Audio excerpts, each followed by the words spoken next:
The challenge has been the way that cybersecurity has been deployed has been at the primarily the infrastructure, the network, the applications, the cloud layer, ignoring the data to a large degree.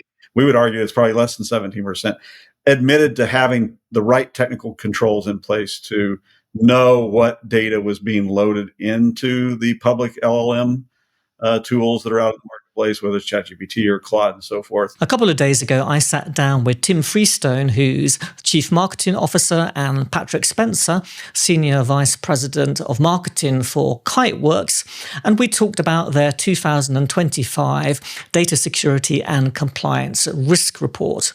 It was a really interesting conversation, and we also dived into how Kiteworks' private data network solution works. So enjoy the conversation.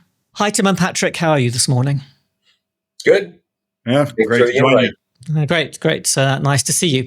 So you've just released the 4th edition of your annual report, so the 2025 Data Security and Compliance Risk Report. And this year there was a subtitle that really caught my attention, how AI and third-party blind spots multiply enterprise risk. So what's the story behind that theme? Can you set the scene for us a little bit? Yeah, I can take it if you want, Patrick, at least at the higher level. And then since you're the mastermind behind the report, jump on. But so if you think about just cybersecurity in general and the sort of maturity or journey of technology that delivers cybersecurity, the point of it at the end of the day, with the exception of things like sabotage, is data security. The challenge has been the way that cybersecurity has been deployed has been at the primarily the infrastructure, the network, the applications, the cloud layer, ignoring the data to a large degree. AI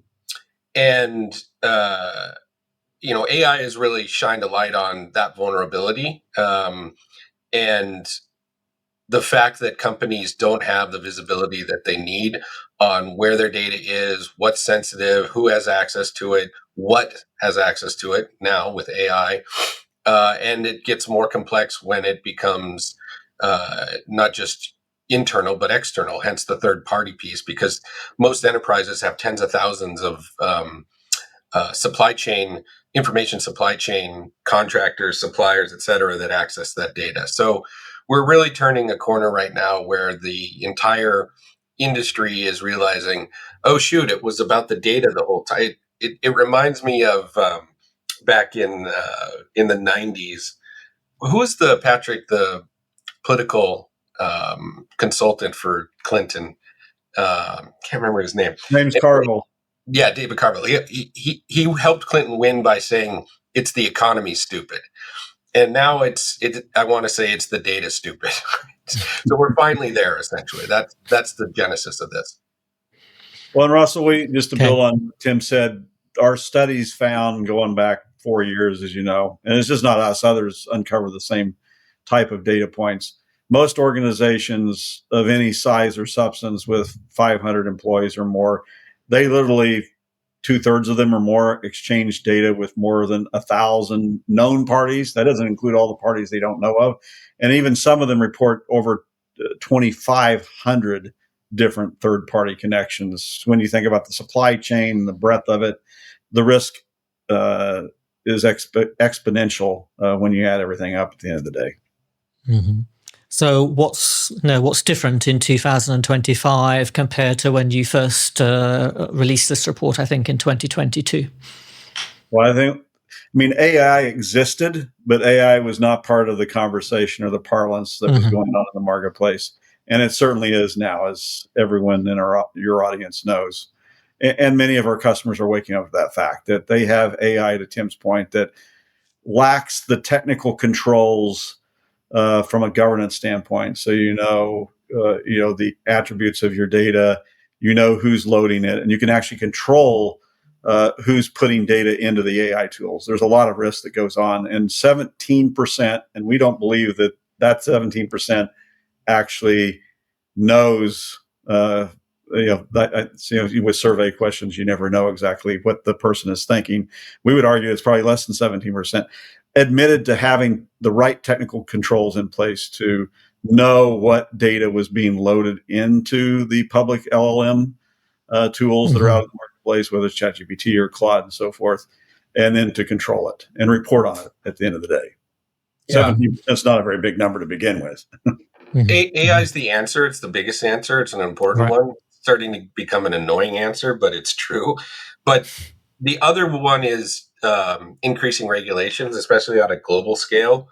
So we're seeing especially in Europe, data sovereignty regulations and customers requiring data sovereign solutions to protecting their information significantly increasing, and it has nothing to do with AI. It just has to do with protecting IP, protecting their customers. Europe's a little bit of a different beast because every country, has their own regulation. It's sort of like every state here, but we're finding that customers more today than they were 4 years ago have a data sovereignty initiative that's driving much of this visibility requirement as well. You talk about visibility a lot in the report. So why is that still such a blind spot for organizations? Scale. I mean, it also comes back to my initial comment on why people started with securing the infrastructure. It's easier to secure one network, and then it's easier to secure one cloud than 5 clouds, however big their cloud infrastructure is, than it is to identify and map and control and secure, petabytes of data, where every single asset itself is a vulnerability. So scale is probably the biggest reason it's been so difficult. Right. In that context, and continuing the AI theme, it's both the culprit and the cure. AI. So the scale has been the problem, and it was a problem because solutions just couldn't do it.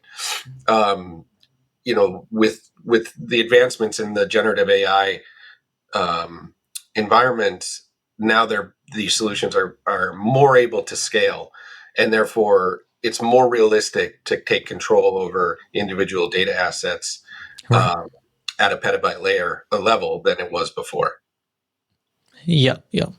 I noticed that Microsoft released a few weeks ago, I think it's in preview at the moment, the SharePoint Knowledge Agent, which kind of goes out there and helps organizations make sense of what they've got in their SharePoint and to add metadata to it. So that's kind of AI helping to, at the very least, help organizations understand what it has in SharePoint and what data is actually there. Because as you said, I'm guessing that a lot of organizations have no idea whatsoever what they have in SharePoint and many other systems that they probably own. But what was surprising in this year's report, building on what Tim said and to what you just mentioned, Russell, is we found surprisingly a lot of don't knows. And we gave more don't know options in the survey this year. And there's a lot of don't knows that came back. I can imagine. We're surveying cybersecurity leaders, risk management leaders, folks who are in charge of compliance or data privacy. And for 46% or whatever the number is to come back and say they don't know in regards to, where's your data? Do you have controls over it? Do you have the right advanced security capabilities in place? We asked gave don't know as an option to all those different types of questions. And a sizable number came back and said they don't know. So that's shocking and is a substantial risk for organizations. You need to know where your data resides. Like Tim said, it's a lot easier to understand your network perimeter if we go back 5-10 years than understanding where your data resides. Now, AI will help us with that, to your point and to Tim's point, but we still have a substantial distance to go.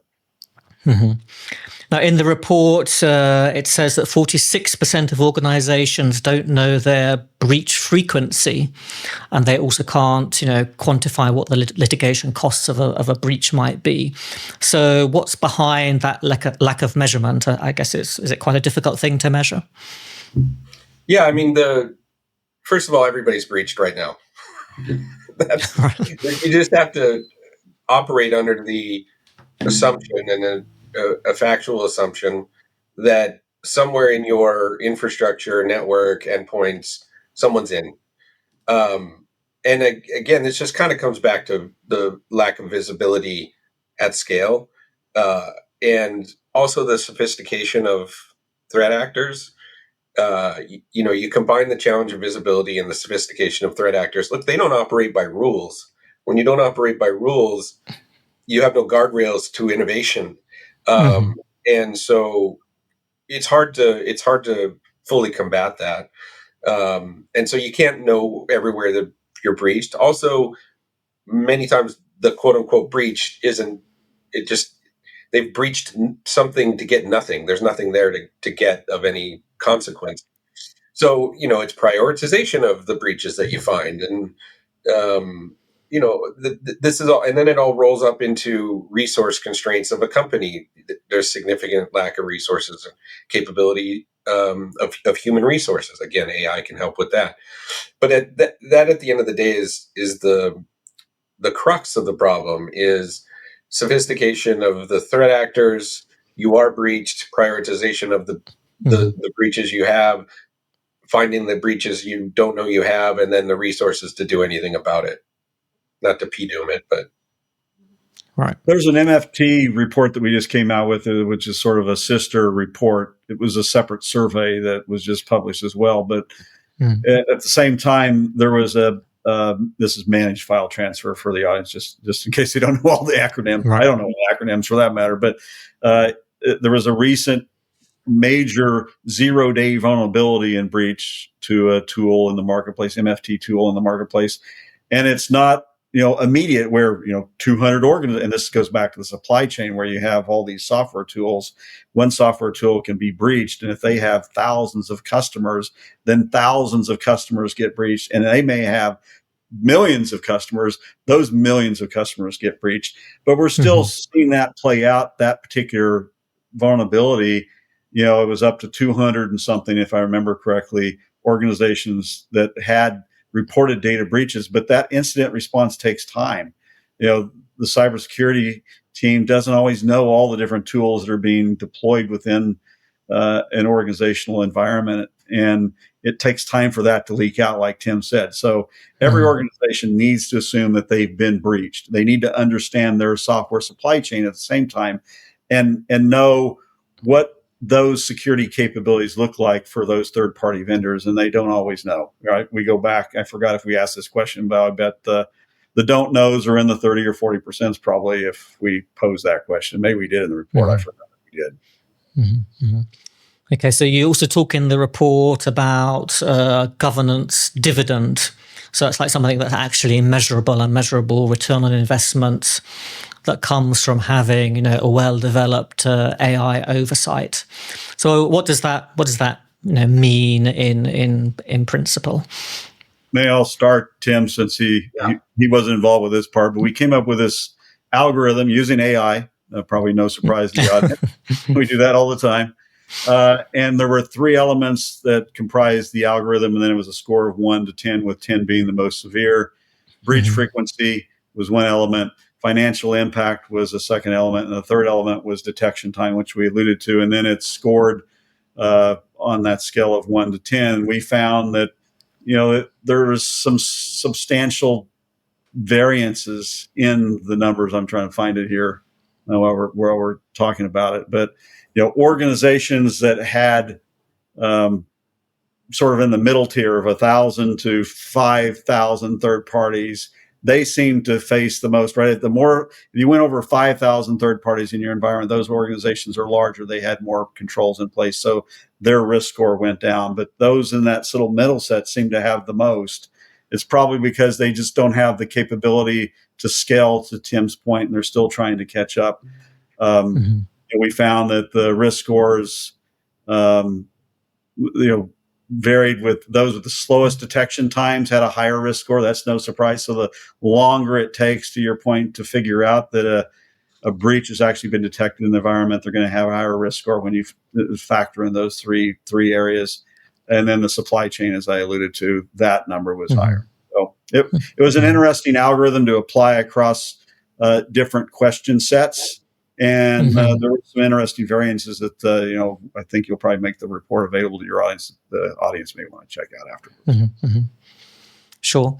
Yeah, I mean, you've kind of answered my next question. I think partly you note that there's this kind of danger zone for, I suppose, what you might call medium-sized organizations between 1,000 and 5,000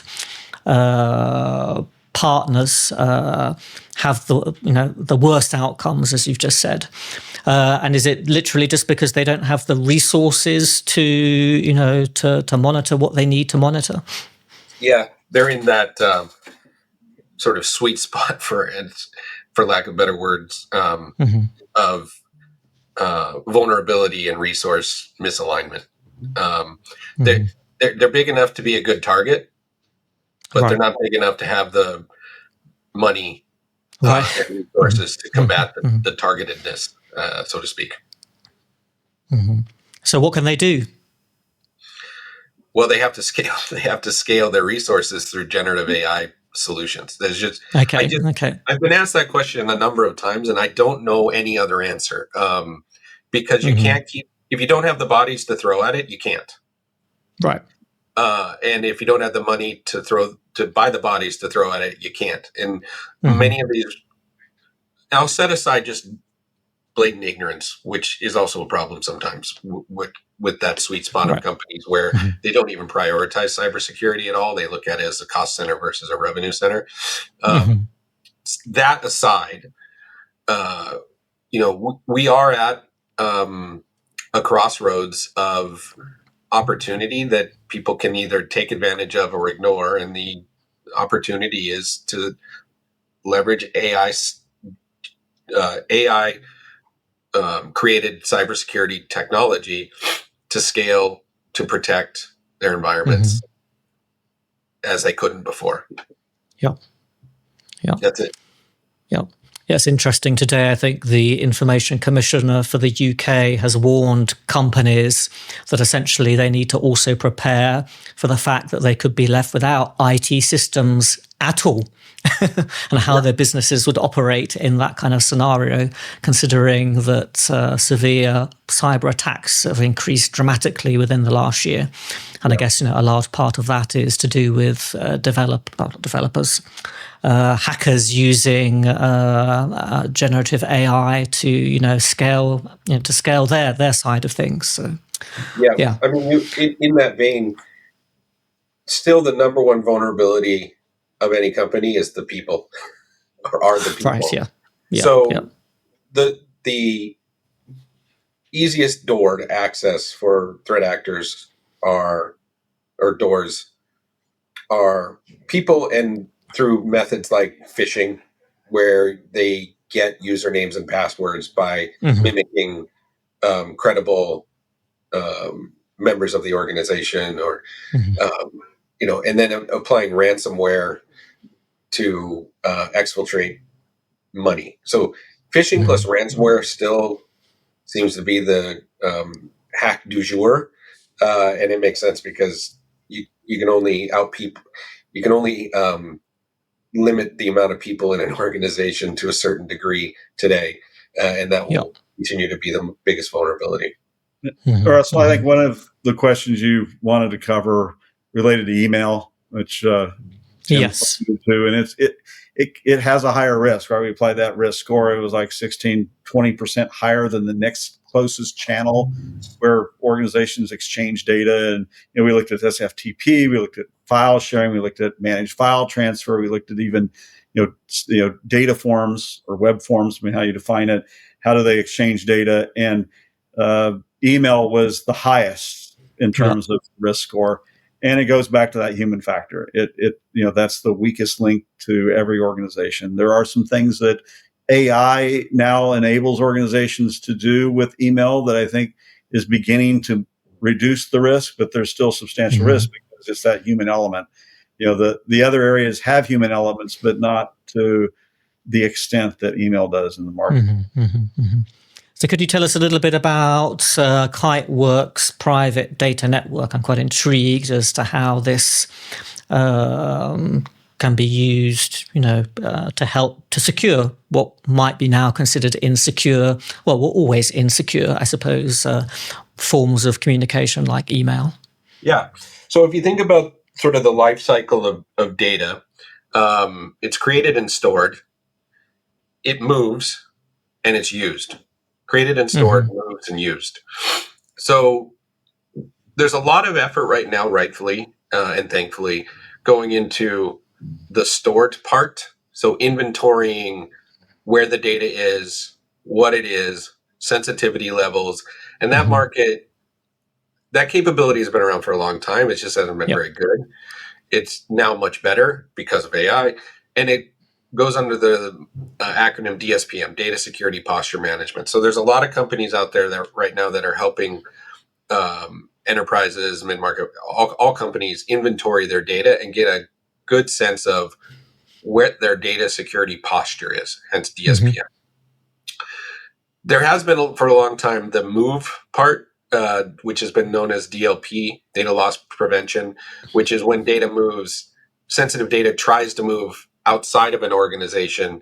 DLP will look at it, apply policies, and allow or block in its simplest form. It can get more complex than that, but that's in its simplest form: block or allow sensitive data from exfiltration. So where we come in is the move and use part of sensitive data.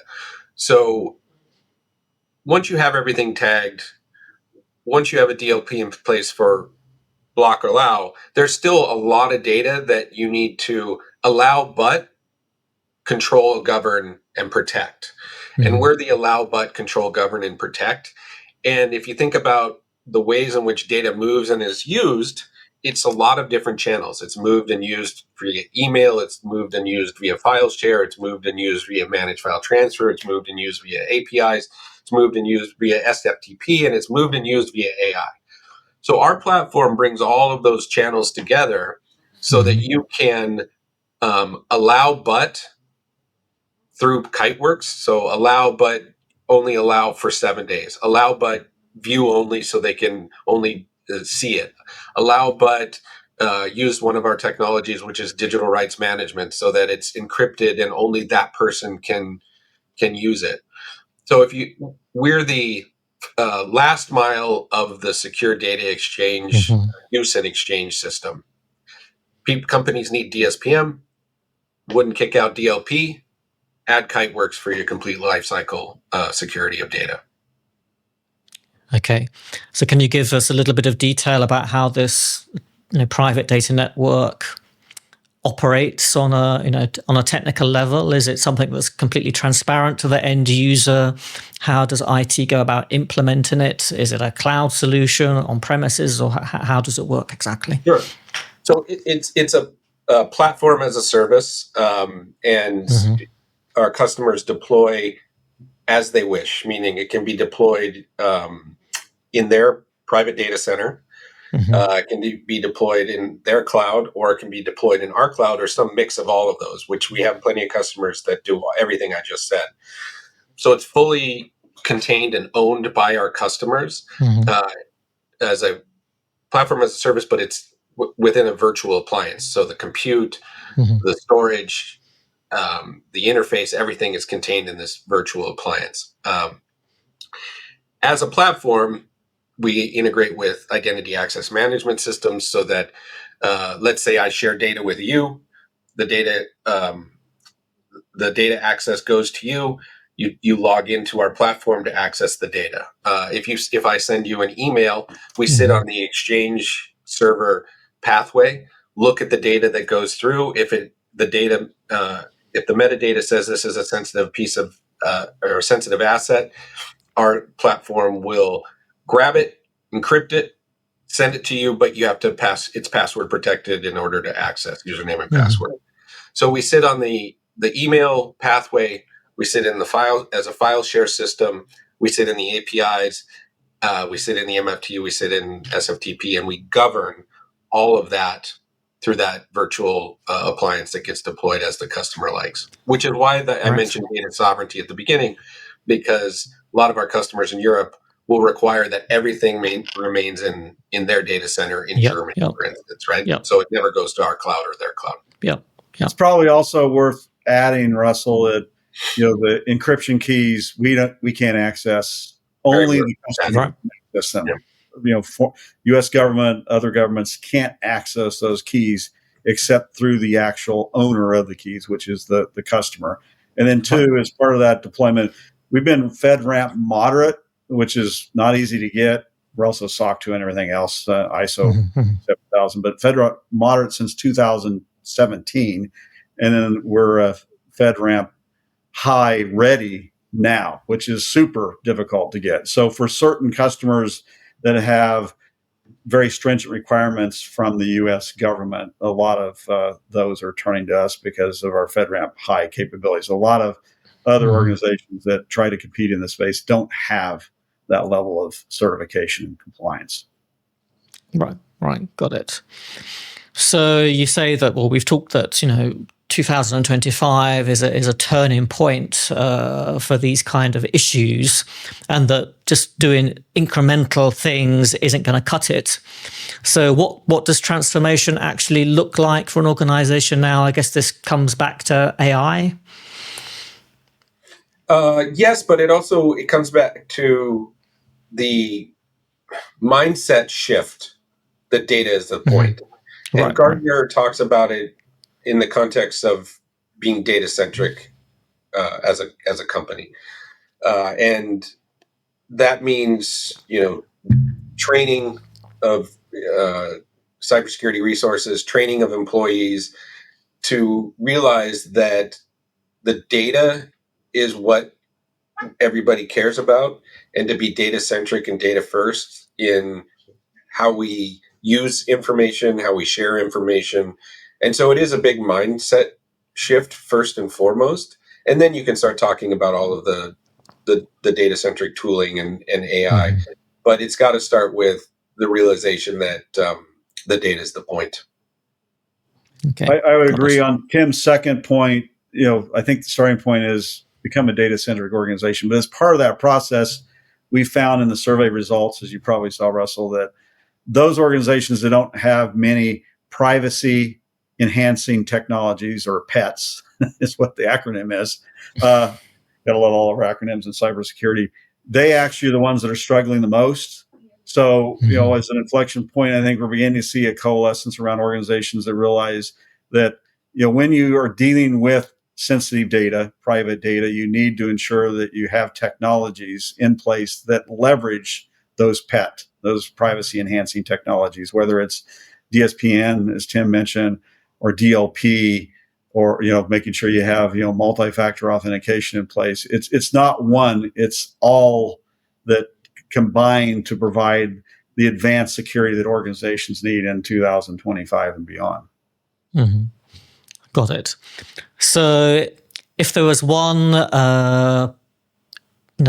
impactful step, if you like, that you could give to chief information officers to do this year, what would that one thing be? A good question. I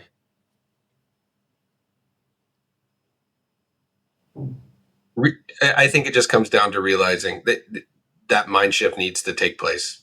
Okay. You're not going to be successful deploying a bunch of tools nobody realizes are really critical to the success of an organization. So I was going to say inventory your data, but that isn't. It doesn't matter if the whole organization doesn't realize that they need to focus on data as the most important layer of value for their company. Got it. So where can we find out more about the private data network and Kiteworks? Sure. I mean, kiteworks.com. Luckily, we kept it pretty easy. Is where the first step to learn everything about us. Obviously, please follow us on LinkedIn, and we also have a Substack newsletter and a LinkedIn newsletter.